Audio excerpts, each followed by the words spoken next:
Hello there, and welcome to Simple Sleepy Science. Tonight, we're climbing somewhere special. Snowy mountains. Places where the air is thin and the world turns white and quiet. Right now, somewhere on Earth, snow is falling on a mountain peak. It's been falling there for millions of years, building, carving, creating silence. This is a place for calm curiosity and rest. So, get comfortable. Let your breathing slow. We're going somewhere peaceful tonight. If this brings you calm, if you enjoy these quiet journeys through science, like this video and subscribe to Simple Sleepy Science. Join fellow science lovers who find peace in understanding the world around us. And leave a comment telling us where you're listening from and what time it is there. We love knowing you're out there, somewhere, resting with us. Have you ever wondered what real silence sounds like? Not the quiet of an empty room, not the hush of a library. I'm talking about the kind of silence that feels like the world has stopped breathing. That silence exists on snowy mountains, and the reason is almost magical. Fresh snow creates the most perfect quiet you'll ever experience. When snow falls on a mountain and settles, it doesn't just cover the ground. It transforms the entire space into a sound absorber.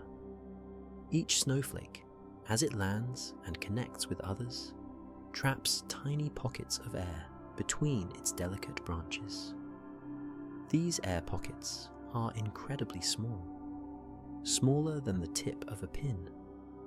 But together, across billions of snowflakes, they create something remarkable. Sound travels in waves. When you speak, laugh, or even breathe heavily, you're creating vibrations in the air. These vibrations move outward, bouncing off surfaces, echoing, reflecting back to your ears. That's how you hear things. But snow changes everything. Those tiny air pockets trapped between snowflakes catch sound waves and hold them. The waves enter the spaces and can't escape. They get absorbed instead of bouncing back. It's like sound walking into a room and never coming out. The deeper the snow, the more profound the silence becomes. A fresh layer of powder snow, especially right after it falls, creates almost total acoustic absorption. Scientists measure this. In a snow-covered mountain landscape, sound can be reduced by up to 90%. 90%. That means if you clapped your hands, only a tiny fraction of that sound would travel. The rest simply vanishes into the snow. And here's what makes mountain silence different from any other quiet place. It's not just the absence of noise. It's the presence of something else. Peace. When sound disappears so completely, your mind starts to settle. You become aware of your own heartbeat, your breathing, the small sounds inside your own body. It's like the mountain is inviting you to listen inward instead of outward. People who've stood in deep snow on mountain peaks describe it as standing inside silence. Not beside it, inside it. Like silence becomes a physical thing you can almost touch. Your voice sounds strange because there's no echo, no reflection. Words just fall into the snow and stay there. Some find it unsettling at first, but then something shifts. The silence stops feeling empty. It starts feeling full of peace. But this silence isn't empty. Something incredible is happening inside every snowflake. Inside each snowflake is a tiny miracle of geometry. Every single one forms with 6 sides, always 6, never 5, never 7. This isn't random. It's written into the nature of water itself. When water freezes in the sky, something precise happens. Water molecules, which are just 2 hydrogen atoms and 1 oxygen atom, start linking together. They connect at a specific angle, exactly 120 degrees. This angle forces them into a hexagonal shape, a 6-sided structure. It's like water has a memory of how to arrange itself. The journey begins high in the clouds, up where the air is cold enough to freeze. A tiny speck of dust or pollen floats through the moisture. Water vapor touches it and freezes instantly. This is the birth of a snowflake. Just one crystal, barely visible, but it's already 6-sided. As this baby crystal falls, it passes through different layers of air, some warmer, some colder, some with more moisture, some dry. Each layer adds to the crystal. Water vapor freezes onto the 6 points. And here's where it gets beautiful. The way each point grows depends on the exact temperature and humidity at that moment. If the crystal falls through air that's very cold, say -15 degrees, the points grow into thin plates, flat and delicate. If it drops through slightly warmer air, maybe -5 degrees, the points grow into long needles, columns of ice stretching outward. The crystal is recording its journey through the sky. Every branch and detail is a memory of where it's been. And because no 2 crystals follow the exact same path, no 2 snowflakes are identical. One might drift left through a pocket of dry air. Another drops straight down through moisture-rich clouds. One encounters a warm updraft that sends it higher before it falls again.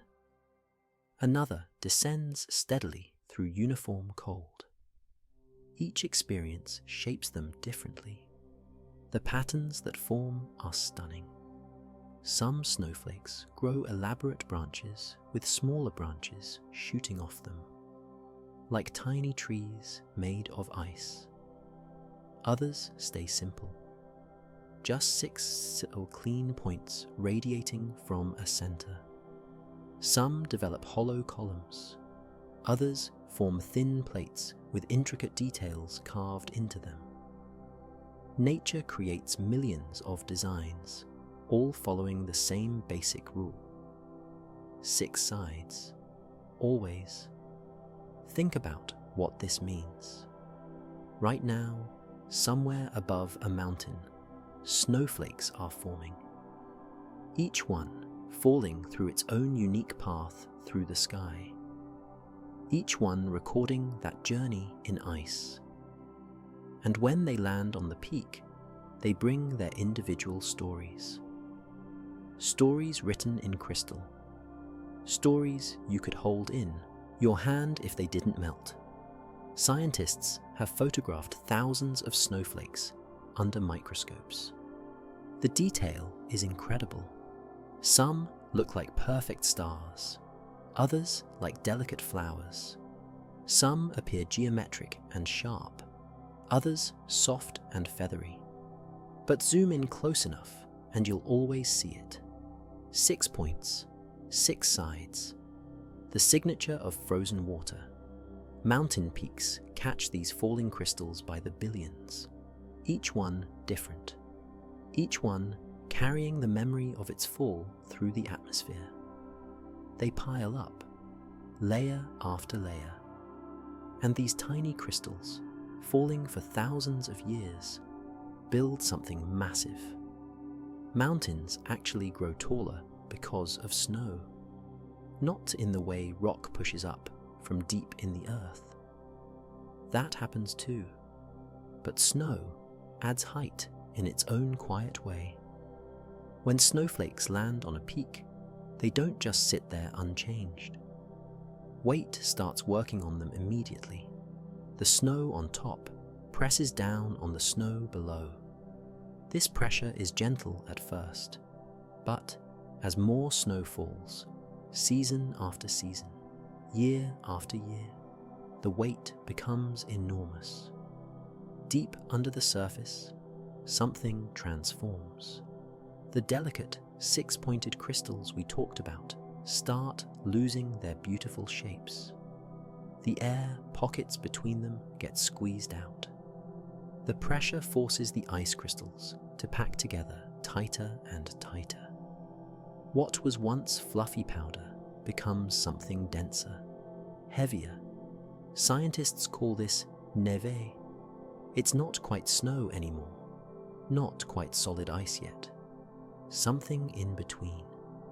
This process takes time, not days or weeks, years. A layer of snow that falls this winter might take 10 years to become neve, maybe 20. It depends on how much snow falls above it, how much weight presses down. But the transformation continues. The neve keeps compressing under the growing pile of snow above it. Eventually, if the snow is deep enough and the weight heavy enough, neve becomes glacial ice. True ice, dense and blue and ancient. This can take 50 years, sometimes 100. The snow that fell when your grandparents were young might just now be turning into solid ice deep in a mountain glacier. Here's what's remarkable. This ice has weight, real measurable weight. A cubic meter of glacial ice weighs about 900 kilograms, almost a ton. Now imagine a glacier that's a kilometer wide and 100 meters thick. The weight is staggering. And this weight sits on top of the mountain, pressing down, but also adding to the mountain's total height. Some mountains have ice caps thousands of meters thick. The weight of all that ice actually pushes down on the rock below, compressing the Earth's crust. But the height of the ice still counts. Mount Everest, the tallest mountain on Earth, is measured to its snow-covered summit, not to where the rock ends. The snow and ice on top are part of its height. In places like Antarctica and Greenland, ice sheets have built up so much that they create mountains of ice where no rock mountain existed before. The ice itself becomes the mountain. Layer after layer of compressed snow, creating peaks that rise thousands of meters into the sky. Think about the patience required. Each snowflake that lands adds almost nothing to the height. A fraction of a millimeter, but multiply that by billions of snowflakes, by thousands of years, by millions of snowfalls. The accumulation becomes massive. Mountains grow upward, one delicate crystal at a time. And this growth isn't finished.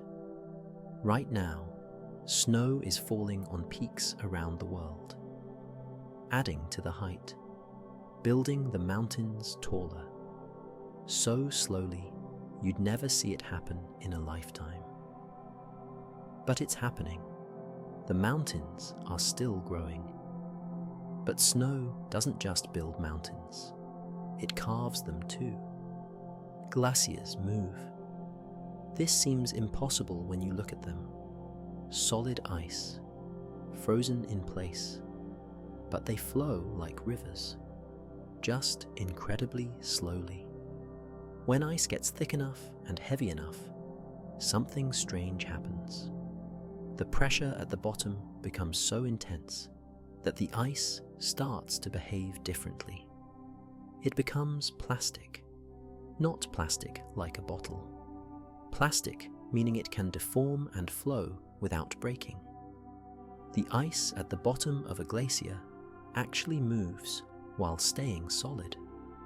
Gravity pulls on this massive weight of ice.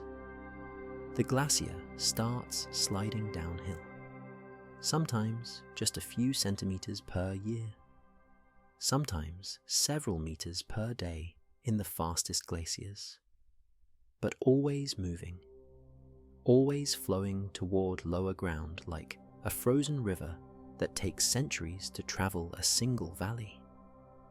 As glaciers move, they carry rocks with them, boulders frozen into the ice, pebbles trapped at the bottom, sharp stones embedded in the sides. The glacier becomes a giant grinding tool. The rocks scrape against the mountain as the ice slides forward, scratching, polishing, carving. This carving is powerful. Glaciers cut through solid rock. They gouge out deep grooves called striations, long parallel scratches that show which way the ice moved. You can see these today on mountains where glaciers used to be. The rock still bears the scars of ice that melted thousands of years ago. But glaciers do more than scratch. They carve entire valleys. When a glacier moves through a mountain valley, it doesn't just follow the existing shape, it reshapes everything. Rivers create V-shaped valleys, narrow at the bottom and widening toward the top. But glaciers are wider and more powerful. They carve U-shaped valleys, flat bottoms, steep walls. The whole valley becomes a smooth trough. Picture the Grand Canyon, but instead of being carved by water over millions of years, imagine it shaped by ice in just hundreds of thousands of years. That's the power of glacial carving. Yosemite Valley in California is a perfect example.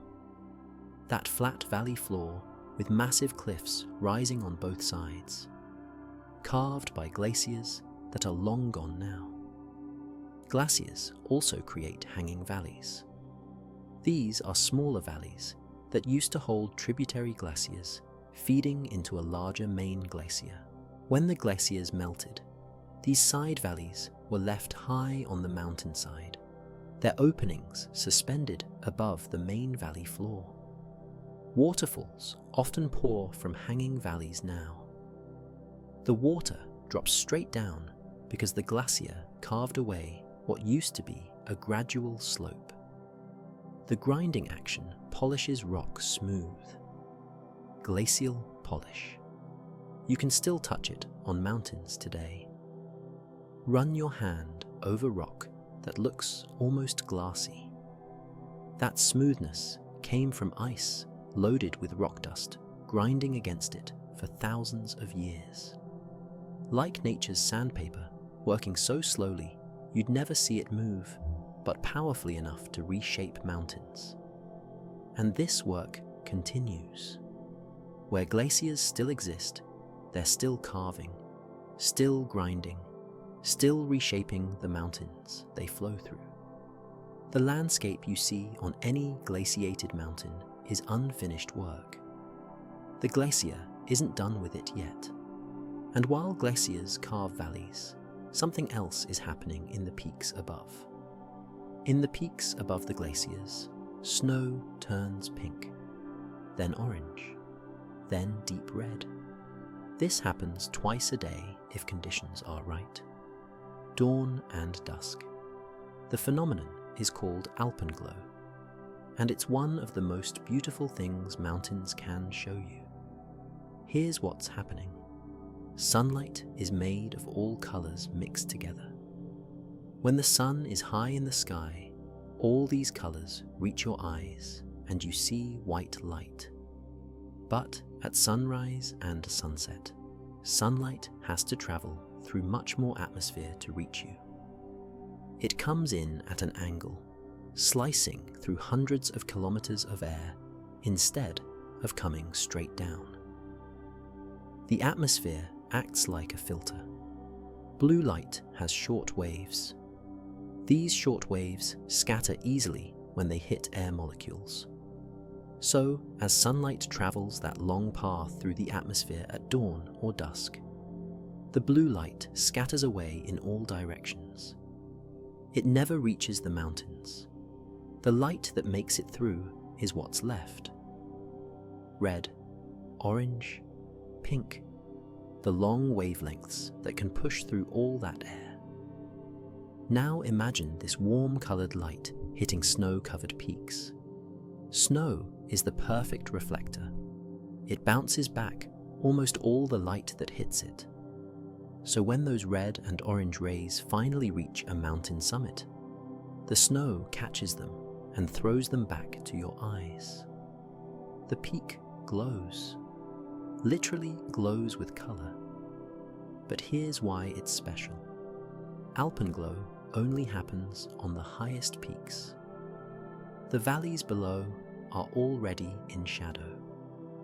The sun has dropped below the horizon for anyone standing at lower elevations.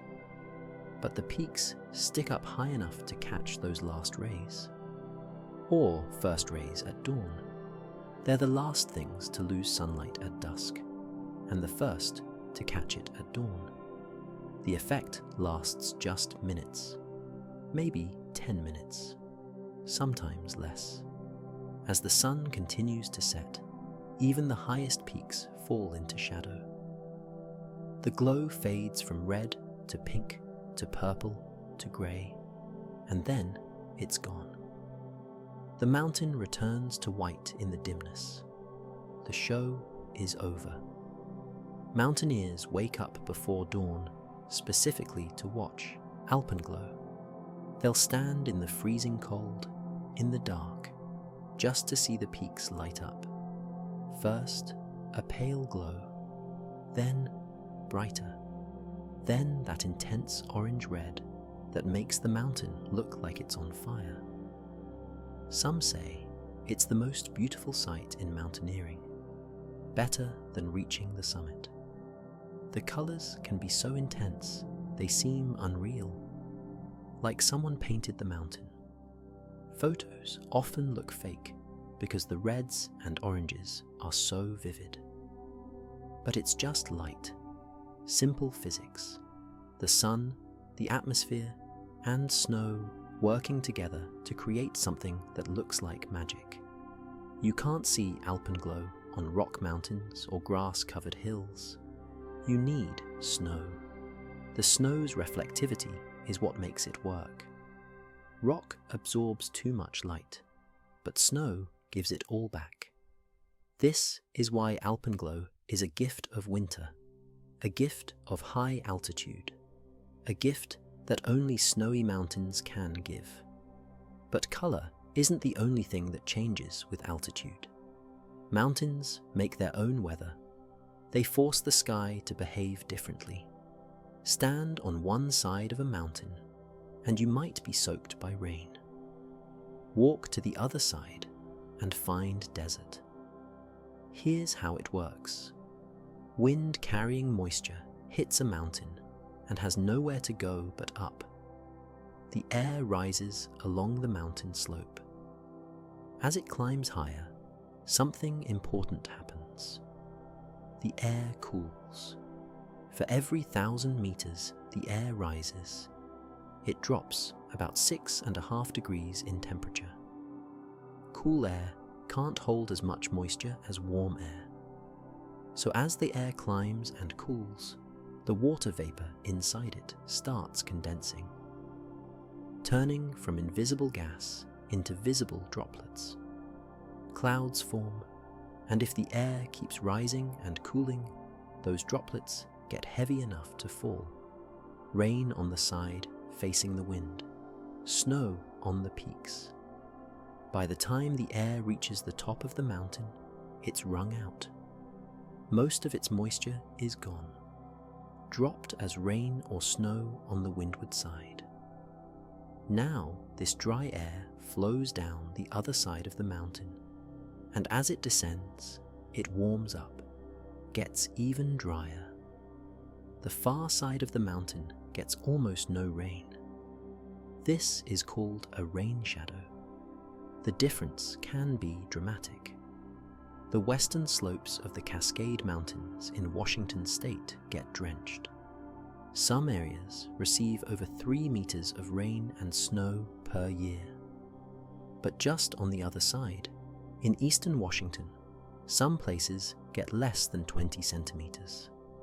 Desert conditions, all because the mountain stood in the way and stripped the moisture from the air. This is why you can have lush forests on one side of a mountain range and dry grasslands on the other. The mountain creates 2 completely different climates just by being there. The Himalayas do this on a massive scale.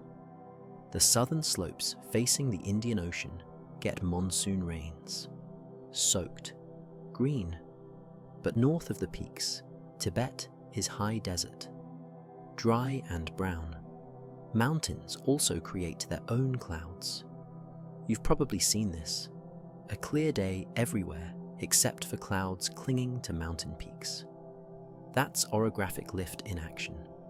Air constantly flowing up, the slopes cooling, forming clouds at the summit. The clouds might stay there all day, hugging the peak, even while the valleys remain clear. Temperature changes faster on mountains than almost anywhere else on Earth. Climb a mountain and the temperature drops predictably with every step upward. Walk from the base to the summit and you might experience the temperature dropping by 30 degrees. It's like traveling from summer to winter in a single afternoon. This weather-making power affects billions of people. The moisture stripped from air by mountains becomes snowpack. That snow melts in spring and summer, feeding rivers.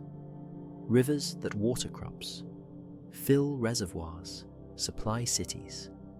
The Rockies, the Andes, the Himalayas, they're all water towers for the continents they sit on. And this weather-making power affects something you felt without knowing. The water you drank today might have started as a snowflake on a mountain. Months ago, maybe years ago, sitting frozen on a peak until the warmth came and set it free. Most major rivers on Earth begin in mountains. The Ganges starts in the Himalayas. The Colorado begins in the Rockies. The Amazon's source is in the Andes. These aren't coincidences. Mountains collect snow all winter, store it as ice, then release it slowly when temperatures rise. Think of mountains as nature's water towers.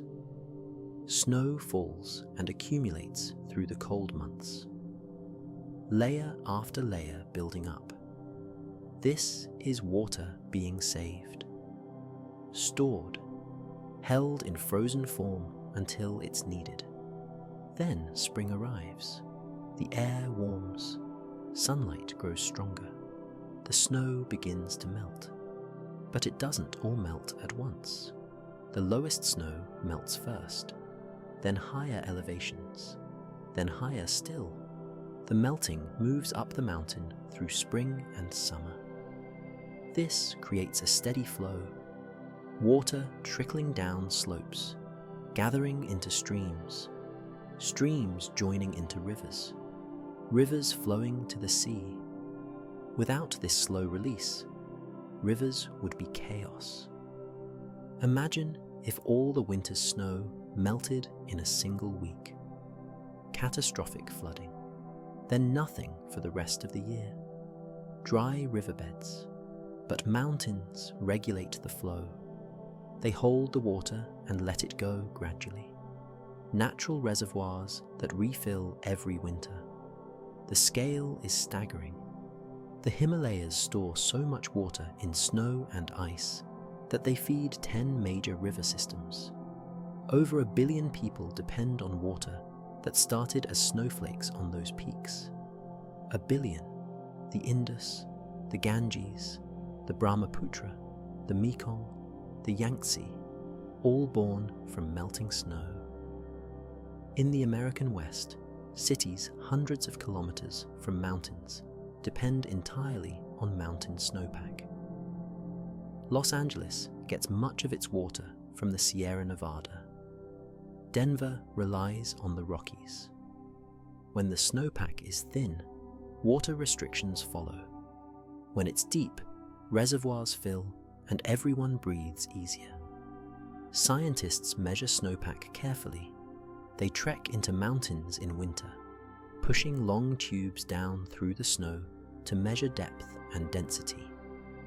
They're not just measuring snow.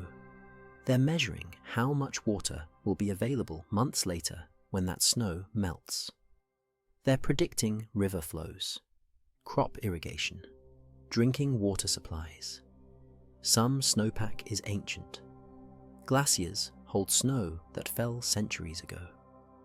As glaciers slowly melt, they release water that was frozen before your great-great-grandparents were born. This water is pure, filtered through ice, cold and clean as it enters streams. The journey from snowflake to ocean can take months.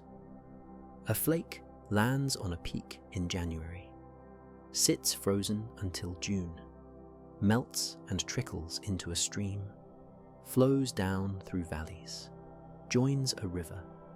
That river might travel thousands of kilometers before reaching the sea, all starting from that single crystal of ice that formed in a cloud above a mountain. Right now, snow is melting somewhere on a mountain. Water is beginning its journey. Some of it will reach your tap, water your food, fill your glass. The mountain gave it to you, stored it through winter, released it in spring.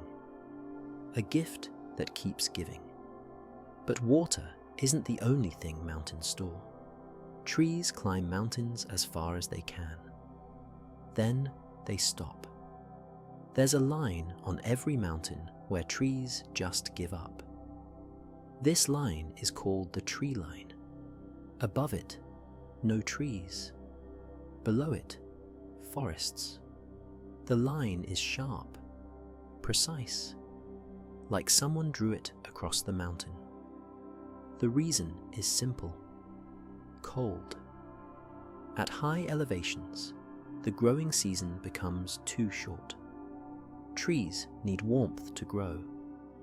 They need time each year when the ground isn't frozen and they can pull water and nutrients through their roots.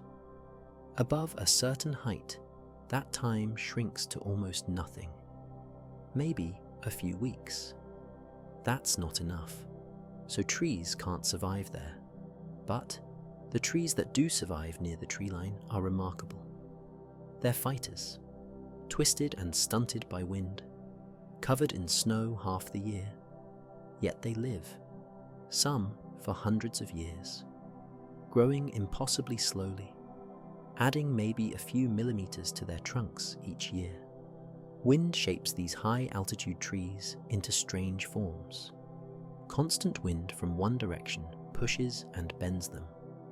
Their branches grow only on the side sheltered from the wind. The exposed side stays bare.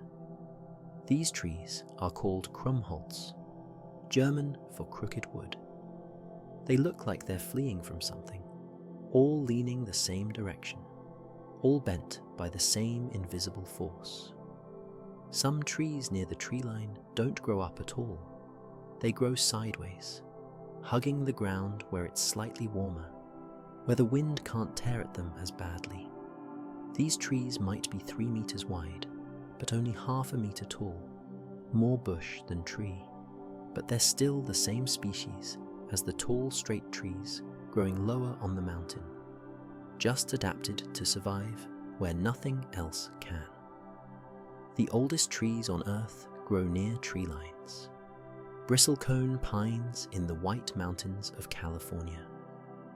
Some are over 4,000 years old. They were already ancient when the pyramids were built. They've survived because they grow so slowly, so dense. Their wood is packed tight, resistant to rot, resistant to insects. These trees don't rush, they endure. You can read history in their rings. Each ring represents 1 year of growth. Wide rings from good years when warmth and moisture were plentiful. Narrow rings from hard years, drought years, cold years. Scientists drill thin cores from these ancient trees to study climate patterns going back thousands of years.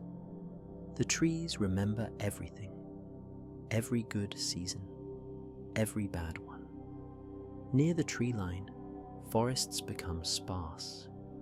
Trees spread out. There's space between them. Light reaches the ground. Snow piles deep in winter. These aren't the dark, crowded forests of lower elevations. These are open, quiet. The trees stand like sentinels watching over the slopes below. And in spring, when the snow melts, these high forests explode with wildflowers. The short growing season means everything has to happen fast.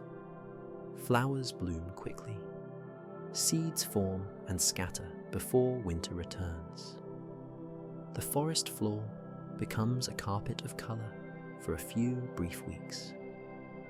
Then it's over. Snow returns. The trees go dormant again, waiting. Yet above the trees, something else survives. Above the tree line, the air gets thin. There's less oxygen in every breath. Your lungs have to work harder just to get what you need. But animals live up there, thriving where humans struggle to even walk. Snow leopards hunt at altitudes over 5,000 meters. That's higher than most people ever go. The air at that height has about half the oxygen as sea level. Yet snow leopards sprint, leap, chase prey across steep slopes.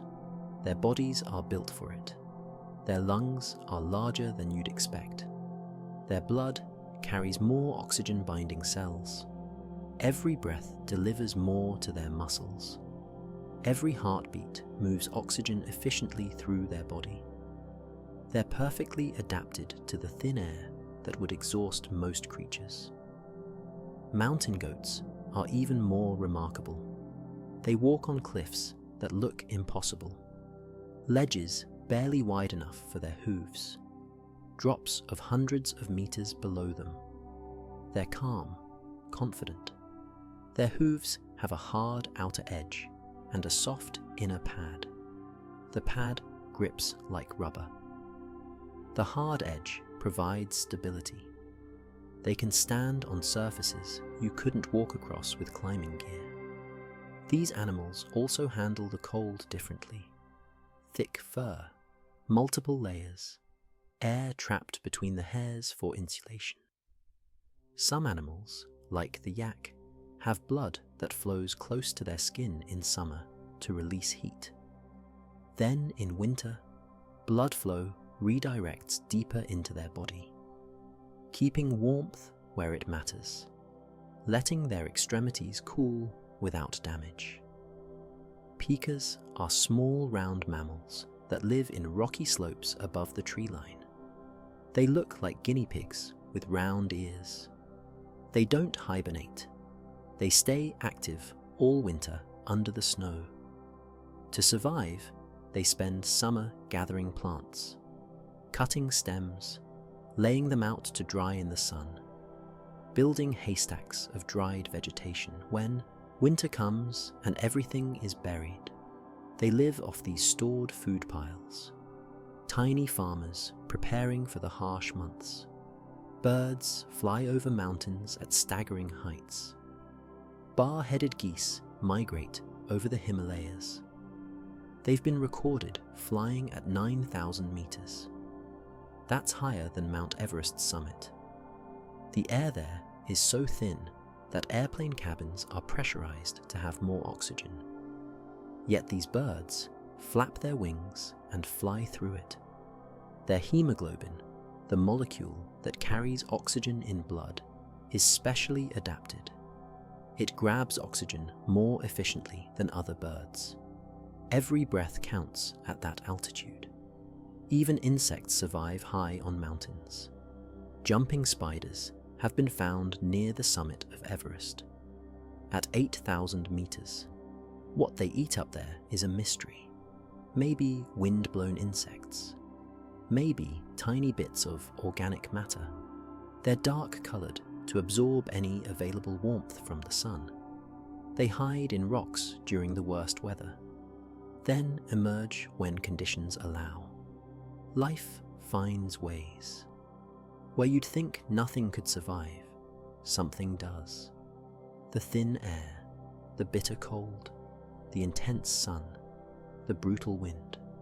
Life adapts, pushes boundaries, exists in places that seem hostile to existence itself. But the most resilient life might be the smallest. The smallest life on mountains lives inside the snow itself. Bacteria, algae, fungi, microscopic creatures thriving in frozen water. They're invisible until there are enough of them. Then the snow changes color. Snow algae turn snow pink, sometimes red, sometimes orange or green. You might think the snow is stained by something, but look closer. Those colors are alive. Billions of single-celled algae living between ice crystals, growing, reproducing, creating pigments that protect them from intense mountain sunlight. These algae are extremophiles, organisms that thrive in extreme conditions.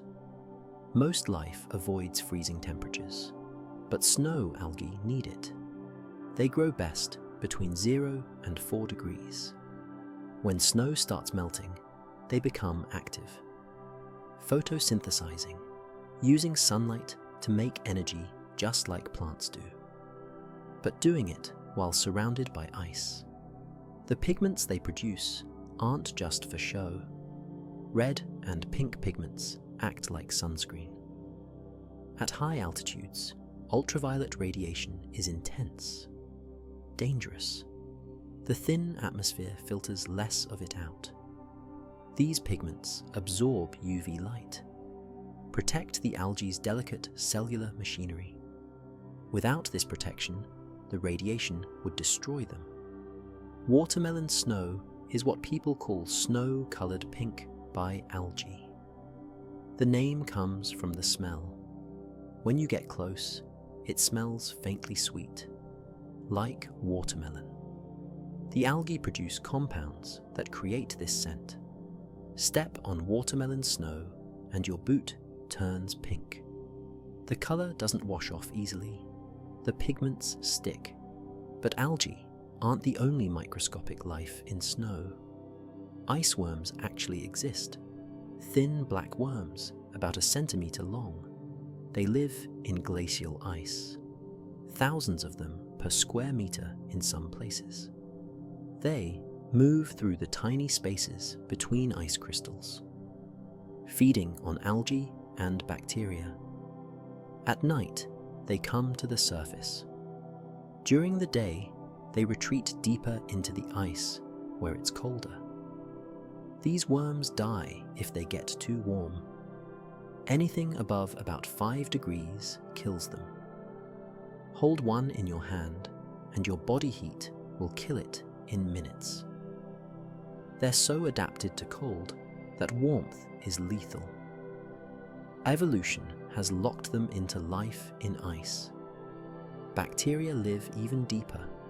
In ice cores drilled from glaciers, scientists find bacteria that have been frozen for hundreds of thousands of years. Still alive, dormant but viable. When the ice melts and the bacteria warm up, they start functioning again, like they were just waiting. This tells us something important about life. It's more resilient than we thought, more flexible. If microorganisms can survive frozen in ice for millennia, what else is possible? Could life exist in the ice caps of Mars? In the frozen oceans of Europa, one of Jupiter's moons? Maybe. If it can happen here, in Earth's snow and ice, it might happen elsewhere. The snow you see on mountains isn't sterile. It's not pure. It's full of life. Invisible kingdoms thriving in conditions we'd consider impossible. Every handful of snow contains thousands of living things. Most so small you'd need a microscope to see them. But they're there, living, growing, waiting for the brief moments when conditions allow them to flourish. And speaking of possibilities, the snow itself holds secrets. Snow remembers. Every layer that falls carries information about the time it fell, the temperature, the air quality, even what was happening in the atmosphere that year. This information gets locked in ice, preserved, waiting to be read. Scientists drill deep into glaciers and ice sheets to extract ice cores. Long cylinders of ice pulled from hundreds or thousands of meters down. These cores are like books. Each layer is a page. Each page tells a story about Earth's past. The layers are visible. You can see them in the ice. Dark bands and light bands. Summer snow looks different from winter snow. Summer layers have more dust and particles. Winter layers are cleaner, whiter. By counting these bands, scientists can date the ice. This layer fell 10 years ago. This one 100 years ago. This one 10,000 years ago. The deepest ice cores go back over 800,000 years. That's ice that fell before modern humans existed, before the last several ice ages. The snow that fell, when mammoths walked the earth, is still there, compressed into ice, holding its secrets. Trapped inside this ancient ice are tiny bubbles of air. When snow compacts into ice, some air gets sealed in. These bubbles contain the actual whole atmosphere from the time the snow fell. Open them and you release air from thousands of years ago. Air your ancestors breathed. Air from before cities existed, before agriculture, before humans spread across the world. Scientists analyze these air bubbles carefully. They measure carbon dioxide levels, methane, other gases. This shows them how the atmosphere has changed over time. Natural cycles become visible. Ice ages and warm periods. The chemistry of ancient air reveals what the climate was doing. They can also find volcanic ash in the ice. When a volcano erupts, it throws ash high into the atmosphere. That ash eventually falls on glaciers, gets buried, preserved. By finding ash layers and matching them to known eruptions, scientists can confirm their dating. This layer has ash from Mount Vesuvius, this one from Krakatoa. Even more surprising, ice contains signs of human activity. Lead from Roman smelting operations shows up in Greenland ice from 2,000 years ago. The Industrial Revolution is visible as a spike in pollutants. Nuclear testing in the 1950s left radioactive markers. Humans have been writing our history into the ice without meaning to. Pollen grains get preserved too. Plants release pollen. Wind carries it. Some lands on glaciers. Scientists can identify which plants were growing near the glacier at different times. This reveals how ecosystems changed, when forests expanded, when grasslands took over. The ice remembers the landscape that surrounded it. The ice cores are stored in freezers, libraries of frozen time. Researchers from around the world study them. Each core is precious, irreplaceable. Once the ice melts, the information is gone forever. So they work carefully, measuring, recording, extracting every bit of data possible. These cylinders of ice connect us to deep time. They show us a world we never knew. They prove that Earth's climate has always changed, but they also show that what's happening now is different, faster. The ice doesn't lie, it just records what was and what is. But time moves differently on mountains. Mountains measure time in millions of years. The human lifespan is a blink. Your entire family tree, going back generations, is nothing to a mountain. Mountains were here before your species existed. They'll be here after. The Himalayas are young mountains, only about 50 million years old. Young, that's how geologists think. 50 million years is recent. The Appalachians are ancient, over 300 million years old. Once they were as tall as the Himalayas are now. Time wore them down. Erosion, weather, ice, slowly grinding them shorter. A mountain grows slowly. Tectonic plates push together. Rock folds, rises, maybe a few millimeters per year, sometimes a few centimeters in active zones. The Himalayas are still growing. India is still pushing into Asia. The collision that started 50 million years ago hasn't stopped. Mount Everest gains about 4 millimeters of height each year. You'd never notice it in your lifetime. But over 1 million years, that's 4 kilometers. Erosion works against growth. Rain falls. Ice forms, freezes, expands, cracks the rock. Wind carries away tiny particles.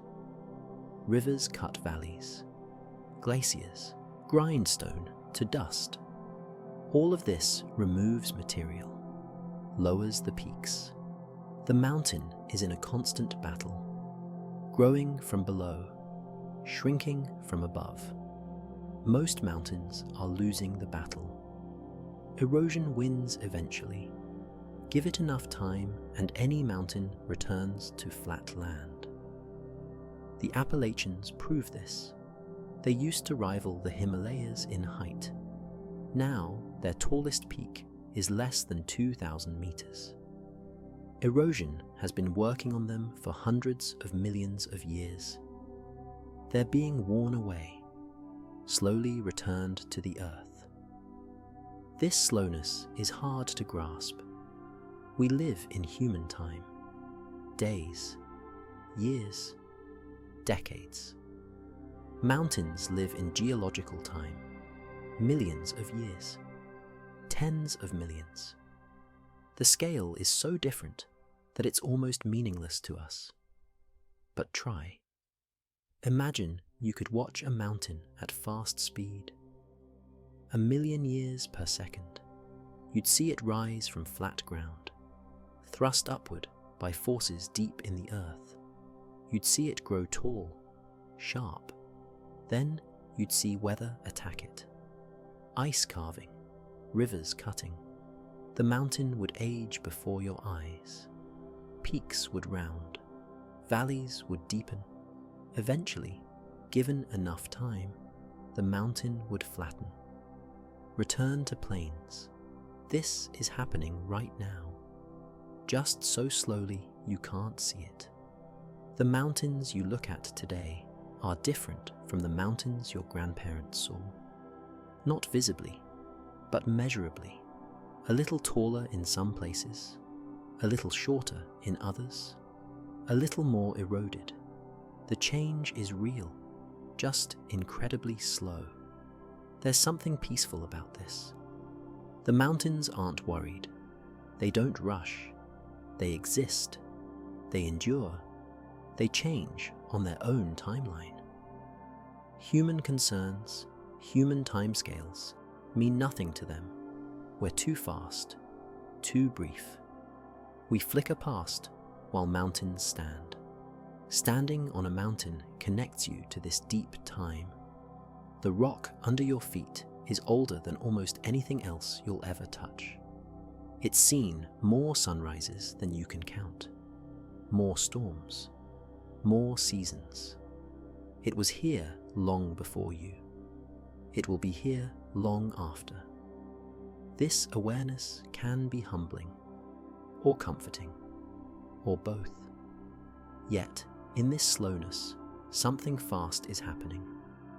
Avalanches move at over 300 kilometers per hour, faster than race cars. Snow that was sitting still one moment becomes a violent river of ice and air the next. The transition is instant, terrifying. Avalanches happen when snow becomes unstable. Layers build up on a slope. Each snowfall adds weight. Each layer bonds to the one below it, or doesn't. Sometimes the bond is weak. Sometimes a layer of ice forms between snow layers. Smooth, slippery, the snow above sits on this slick surface waiting. One trigger and it slides. The trigger can be anything. A skier cutting across the slope. The weight of new snow after a storm. A rise in temperature that weakens bonds. Even a loud noise in rare cases. The snow that was balanced suddenly isn't. It breaks free, starts moving, and once it starts, it accelerates. Gravity takes over. The snow rushes downhill. As it moves, it picks up more snow. The mass grows, gets heavier, moves faster. Air mixes with the snow, creating a powder cloud. This cloud can be as dangerous as the dense snow below it. The air pressure alone can knock down trees, crush buildings. Inside an avalanche, snow behaves like a fluid. It flows around obstacles, fills spaces, but it's not water. It's chunks of ice and snow tumbling at incredible speed. Getting caught in one is like being inside a cement mixer. You tumble, lose all sense of direction. Can't tell up from down. The snow forces its way into your mouth, your nose. You can't breathe. When the avalanche stops, the snow settles instantly. It doesn't stay fluid. The mass compresses, locks together. It becomes dense, solid, almost like concrete. If you're buried, you can't move, can't dig. The snow holds you completely still. People trapped in avalanches describe the weight, the pressure, the absolute inability to move even a finger. Finding someone buried in an avalanche is a race against time. You have about 15 minutes while they still have air trapped around their face. After that, survival rates drop fast. The snow is too dense to dig through quickly. Rescue dogs help. They can smell people buried meters deep. But even with dogs, time is everything. Mountains shed their snow burden naturally through avalanches. It's part of the cycle. Snow builds up through winter. Eventually, the slope can't hold it all. Something gives. The snow releases, flows downward. settles in the valleys below. The mountain has made space for more snow to accumulate. In some places, avalanches happen on predictable schedules. Certain slopes, certain times of year. Locals know which areas to avoid when conditions are right.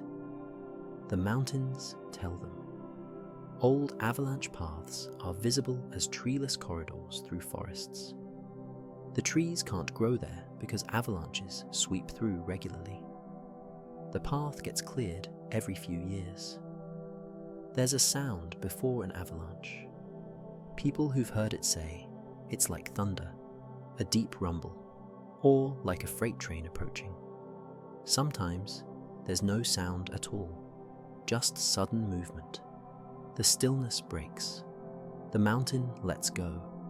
But not all mountain movements are violent. Wind lifts snow and holds it suspended. Crystals float in the air, dancing, swirling, creating patterns that shift and change with each gust. This is snow in motion. Gentle, beautiful, hypnotic. On ridgelines and peaks, wind shapes snow into curves and waves. Like sand dunes, but made of ice. The wind pushes snow up one side. The crystals tumble over the top, settle on the other side. The dune grows, shifts, moves across the landscape slowly. These snow dunes can be several meters tall, graceful curves of white against the sky. Cornices form where wind consistently blows from one direction. Snow accumulates on the edge of a ridge, but instead of falling over the edge, it sticks out horizontally, building, growing, creating an overhang of snow that extends meters beyond the actual ridgeline. Cornices look solid, stable. They're not. They're fragile. Step on one and it breaks. You fall with it, down the slope below. Watch snow blow across a mountain summit. It moves like smoke, like fog, streaming off the peak in a white plume. This isn't falling snow, it's snow being picked up and carried. The wind is so strong at high altitudes that it lifts loose snow and suspends it. The peak seems to be smoking, breathing out white clouds. Mountains do this in winter, this constant streaming of snow. The crystals move differently depending on their size and shape. Fresh powder is light. Wind lifts it easily. Older snow is denser, takes stronger wind to move. Ice crystals barely move at all unless the wind is fierce. So different types of snow separate as they blow. The lightest travels farthest. The heaviest stays closer. This creates sorting. Layers of different snow types accumulating in different places. Wind also polishes snow. Strong wind hits exposed snow surfaces and blasts away the soft crystals. What remains is harder, denser, wind-packed snow. You can walk on it without sinking. It holds your weight. This is what mountaineers pray for. Hard, wind-packed snow that lets them move quickly instead of trudging through deep powder. Sometimes wind creates sastrugi. These are waves carved into hard snow, sharp ridges and hollows, like frozen waves on an ocean. Walking through sastrugi is difficult. Your feet catch on the ridges. You stumble, but they're beautiful, especially when the sun is low. The shadows make the waves visible. The snow looks like a frozen sea. There's meditation in watching snow blow. The movement never stops, but never repeats exactly. Each gust creates a new pattern. You could watch for hours. the wind and snow performing their dance. No music, no audience, just the endless choreography of ice crystals and air. In moonlight, blowing snow sparkles. Each crystal catches and reflects the light. Thousands of tiny mirrors tumbling through the air. The mountain glows, shimmers, becomes something magical, not quite real. Like you've stepped into another world where snow lives in the air as much as on the ground. And while wind shapes snow above, something happens below. Under the snow is a hidden world, a space between the snowpack and the ground. Scientists call it the subnivean zone. Animals live there all winter, protected, hidden, surviving in a layer most people never think about. Snow is an excellent insulator. Air trapped between ice crystals prevents heat from escaping. So even when the air above the snow is -30 degrees, the temperature at ground level under deep snow stays near zero. Just cold enough to stay frozen, warm enough to survive. This matters for small animals. Mice, voles, shrews. They can't hibernate like bears. They need to stay active, keep eating. But surface temperatures would kill them in minutes during winter. So they go under. As soon as snow gets deep enough, they tunnel into the space at the bottom, build networks of passages, create rooms, live their entire winter underground but under snow. The space exists because of how snow settles. The bottom layer, touching the warmer ground, develops air gaps, small caverns. The ground releases a tiny amount of heat, not much, but enough to create space. The snow above presses down but doesn't completely collapse these gaps. The result is a network of tiny passages and chambers. Voles move through these passages searching for food, seeds they cached before winter, roots, bark from small plants. They don't see the sky for months, don't feel wind, don't experience the brutal temperatures above. They live in a dim, quiet world of ice walls and frozen earth. Other animals visit the subnivean zone to hunt. Foxes and coyotes listen for movement under the snow. They have incredible hearing. They can detect a vole moving beneath half a meter of snow. The predator jumps, punches through the snow with its front paws, tries to catch the vole in its burrow. Sometimes it works. Sometimes the vole escapes deeper into the passages. Weasels are small enough to enter the tunnels themselves. They hunt voles in their own territory, chase them through the passages. The vole has nowhere to go, no escape. The subnivean zone, so protective from weather, becomes a dangerous maze when a weasel enters. Plants survive under snow too. Grasses and small shrubs get buried. The snow protects them from wind, from the extreme cold, from drying out.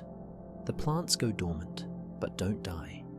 When spring comes and the snow melts, they're still alive, ready to grow again. The subnivean zone makes winter survival possible for countless animals. Without it, small mammals would need to migrate or hibernate. The northern forests and grasslands would be empty of year-round rodents. This would affect everything. Predators would have no winter food. The ecosystem would be completely different. When snow melts in spring, the evidence appears. Tracks pressed into the dead grass, runways where voles travelled, chambers where they nested, scattered droppings, all the signs of life that happened in secret. a winter's worth of activity revealed in a few days before new plant growth covers it again. The subnivean zone reminds us that life finds ways, hidden ways, quiet ways, under the very snow we walk on. Animals are living their lives, eating, raising young, surviving, a whole ecosystem we can't see, functioning perfectly in darkness and cold. But insulation isn't snow's only gift. Snow reflects light, not just some of it, almost all of it. Fresh snow bounces back up to 90% of the sunlight that hits it. This is called albedo. Snow has one of the highest albedos of any natural surface on Earth. This reflection keeps mountains cold. Sunlight carries energy, heat. When it hits dark surfaces like rock or soil, those surfaces absorb the energy. They warm up. But when sunlight hits snow, it bounces back into space. The energy never gets absorbed. The mountain stays frozen. Without this reflection, mountains would be completely different. Glaciers would melt faster. Snowpack would disappear earlier in spring. The whole climate of mountainous regions would shift. Snow creates its own survival by reflecting away the very thing that could destroy it. Think about what this means globally. Ice and snow cover about 10% of Earth's land surface. All of that surface is reflecting sunlight back to space. It's cooling the planet. When snow and ice shrink, less sunlight gets reflected. More gets absorbed. The planet warms, which melts more snow and ice, which reduces reflection further. It's a cycle, one that feeds itself. The brightness of snowy mountains is intense. Stand on a glacier on a sunny day and you need sunglasses, not for style, for protection. The reflected light is so bright it can damage your eyes. Snow blindness is real. The ultraviolet light reflecting off snow burns your corneas. Your eyes feel like they're full of sand. Everything goes blurry. The pain comes hours after the exposure, when it's too late to prevent. Dark objects on snow warm up fast. Place a rock on a snowfield on a sunny day. Come back hours later. The rock has sunk into the snow. It absorbed sunlight, converted it to heat. That heat melted the snow directly beneath it. The rock created its own little hole. This is why crevasses in glaciers often have rocks at the bottom. The rocks fell in, kept melting, kept sinking. Snow-covered mountains look brighter at high altitude. The atmosphere is thinner, less air to scatter light. The snow receives more direct sunlight and reflects it more intensely. Photos of Himalayan peaks show this. The brightness is almost unreal. The snow glows against the deep blue sky. At night, moonlight does the same thing. A full moon over snowy mountains creates surprising visibility. You can walk without a flashlight. The snow reflects enough moonlight that you can see details. Rocks, trees, other people. The landscape is dim but visible, like twilight that lasts all night. Different types of snow reflect differently. Fresh powder reflects the most. Old crusty snow reflects less. Dirty snow with dust or debris reflects even less. As snow ages through a season, its albedo drops. It becomes slightly darker, absorbs more heat, which makes it melt faster, which darkens it more. The end of winter is a race between the snow's declining albedo and the arrival of more fresh snowfall. And this reflected. Light reveals something beautiful. Old ice is blue, not light blue, deep blue, the blue of oceans, the blue of sapphires. This happens in glaciers, where snow has been compressed for centuries, where the ice is so dense that it transforms light itself. Here's why. Light is made of different colors. Each color has a different wavelength. Red light has long waves. Blue light has short waves. When light enters normal ice or snow, all colors scatter in all directions. You see white. But in dense glacial ice, something different happens. The ice is packed so tightly that there are almost no air bubbles, no spaces, just pure, compressed ice.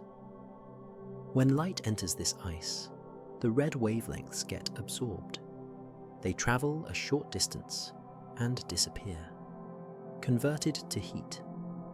But blue wavelengths are different. They travel farther, they scatter, but don't get absorbed as quickly. So when you look at deep glacial ice, the only light coming back to your eyes is blue. Everything else has been swallowed. The deeper the ice, the bluer it gets. Surface ice might look white or pale blue, but look into a crevasse. Look at ice that's meters thick.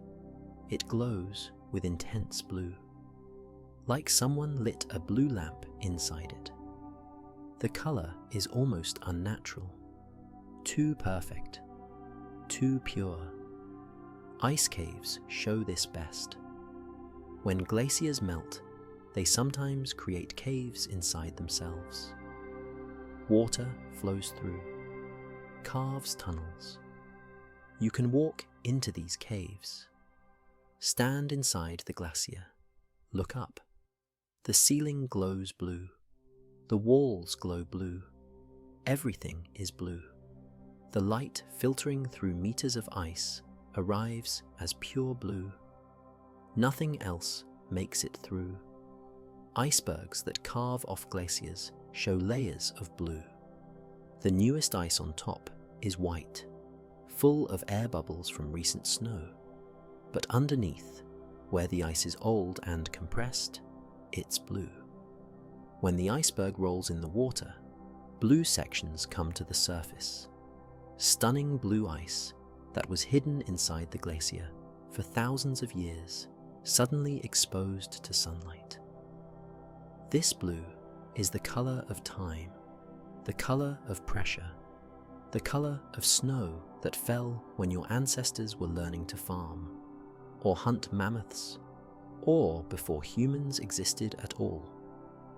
The blue tells you this ice is ancient, that it's been squeezed and compressed until every air bubble has been forced out, until it's as dense as ice can get. Touch blue, glacial ice, and it feels different from normal ice. Harder, smoother, more like stone than frozen water. It doesn't melt quickly, even in your hand. The density makes it resistant, stubborn. This ice has survived for so long because it's built to last. Photographers love glacial blue.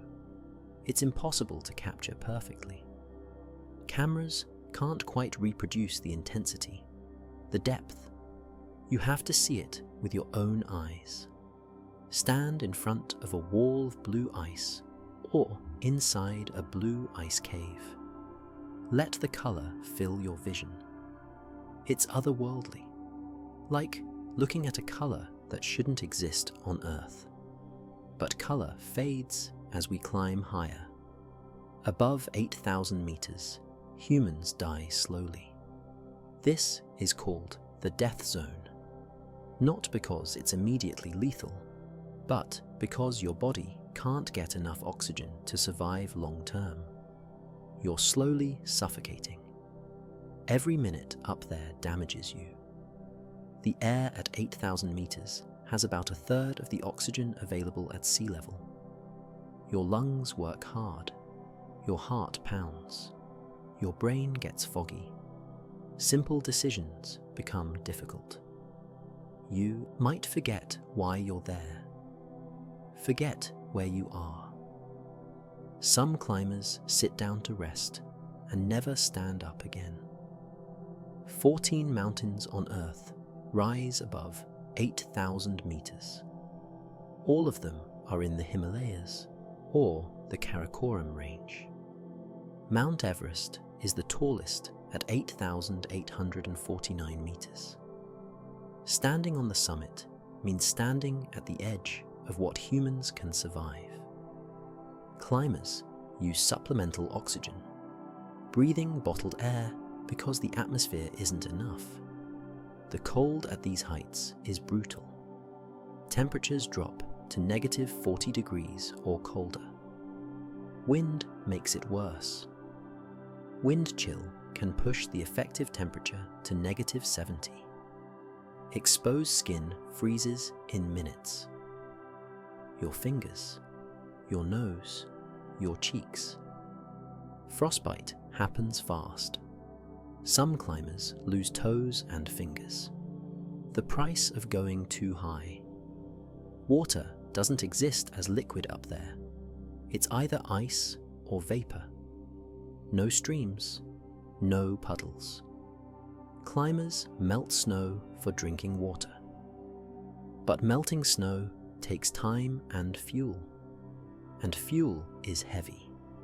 Every kilogram you carry makes climbing harder, so climbers often don't drink enough. Dehydration adds to the altitude problems. The body struggles even more. At the highest peaks, nothing grows. No plants, no trees, no moss or lichen, just rock and ice.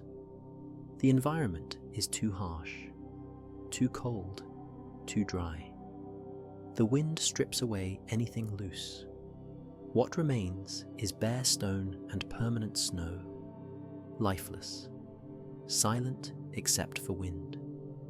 The sky above these peaks is dark blue, almost purple. The atmosphere is so thin that less light scatters.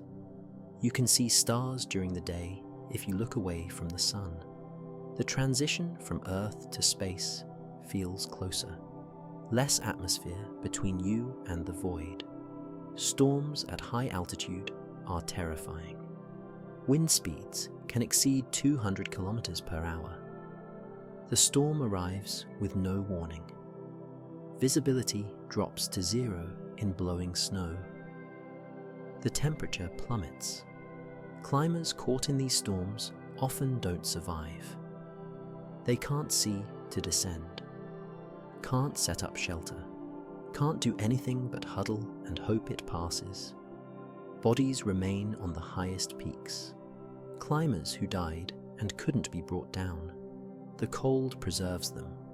Some have been there for decades. They become landmarks, sad markers on the route, reminders that the mountain doesn't care about your ambition or courage. Yet people keep climbing, keep pushing to stand at the highest points. There's something about reaching the roof of the world, about standing where the Earth reaches closest to space, about proving you can survive where survival seems impossible. The peaks are humbling. They remind you how small you are, how fragile, how dependent on the right conditions. Stand on a summit and you feel the achievement, but also the vulnerability. One wrong step, one change in weather, one mistake, the mountain wins. Yet even at the highest points, we're not alone. Above the peaks, the stars multiply. Not because there are more of them, but because you can finally see them. the thin atmosphere stops filtering, stops hiding. The universe opens up. At sea level, the atmosphere is thick, full of moisture, dust, pollution. Light from cities bounces off all this and washes out the stars. You see the brightest ones, maybe a few dozen, maybe 100 on a good night, but that's all. The rest stay hidden behind a veil of air and light. Mountains strip away that veil. The higher you climb, the thinner the air, the less interference. At 3,000 meters, you notice more stars. At 5,000 meters, the sky transforms. At 8,000 meters, the Milky Way doesn't look like a faint smudge. It looks like a river of light. Billions of stars visible as a band across the sky. You can see its structure, its depth, its density. The stars don't twinkle as much at high altitude. Twinkling happens when light passes through turbulent air. The air bends the light, makes it shimmer. But above most of the atmosphere, the air is calm, cold, still. The stars shine steady, constant, like points of light painted on black canvas. Astronomers love mountain observatories for this reason. Places like Mauna Kea in Hawaii, 4,000 meters high, the air above is so clear that telescopes can see details impossible from lower elevations. The mountain lifts the telescope above most of the atmosphere, closer to space, where seeing is clearest. On mountains at night, you understand scale differently. The stars aren't just lights. They're suns, distant suns, some of them larger than anything in our solar system.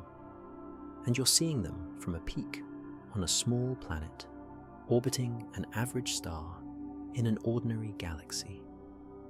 The peak feels high when you're climbing, but looking up at the stars reminds you how low you still are. The cold at night on mountains is profound. Heat escapes into clear skies with nothing to hold it. Temperatures can drop 30 degrees after sunset. You feel small against this cold, small against the darkness, small against the infinite points of light above. But not in a bad way, in a way that puts things in perspective. Moonless nights on mountains are the darkest places most people will ever experience. No streetlights, no buildings, no glow on the horizon. When the moon is down, darkness is complete. Hold your hand in front of your face and you can't see it. But look up and the sky blazes with stars. So many stars that the darkness somehow becomes bright.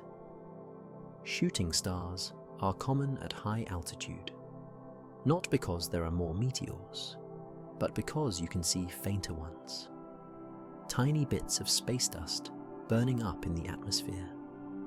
At sea level, you might see 1 or 2 per hour. On a mountain peak, you might see 10, 20. They streak across the sky constantly. Brief lives measured in seconds, gone before you can point. Mountains serve as bridges between earth and sky, between the solid and the infinite. Standing on a peak at night connects you to both.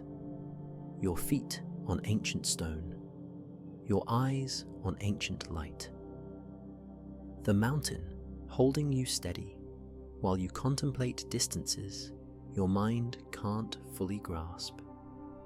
And as night settles, we come full circle.